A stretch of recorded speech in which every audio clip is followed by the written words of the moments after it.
আমি আজকে অত্যন্ত বেদনার সাথে, উৎকণ্ঠার সাথে, আবেগের সাথে বাংলাদেশের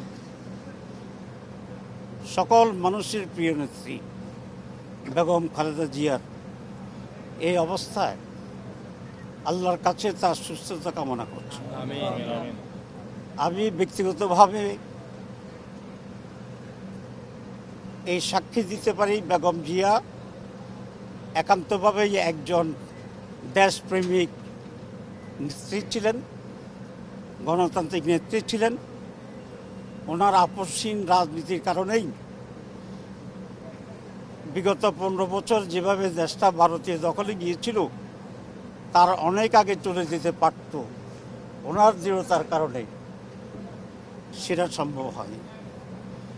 আজকে উনি কোনো দলের নেত্রী নন, উনি সমগ্র মানুষের নেত্রী। ওনার প্রতি আবেগ ভালোবাসা আমাদের আছে।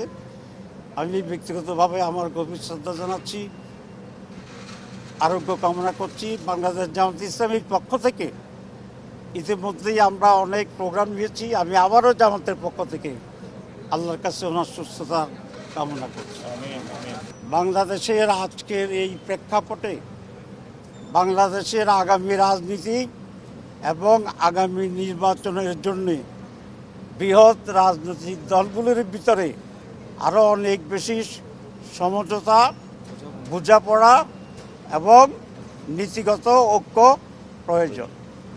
আমি দেশবাসী এবং রাজনৈতিক দল সকলের প্রতি আহ্বান জানাবো, আমরা আগামীতে আরও অনেক ধৈর্যের সাথে, প্রজ্ঞার সাথে দেশকে প্রাধান্য দিয়ে যেন আমাদের কর্তব্য নির্ধারণ করি।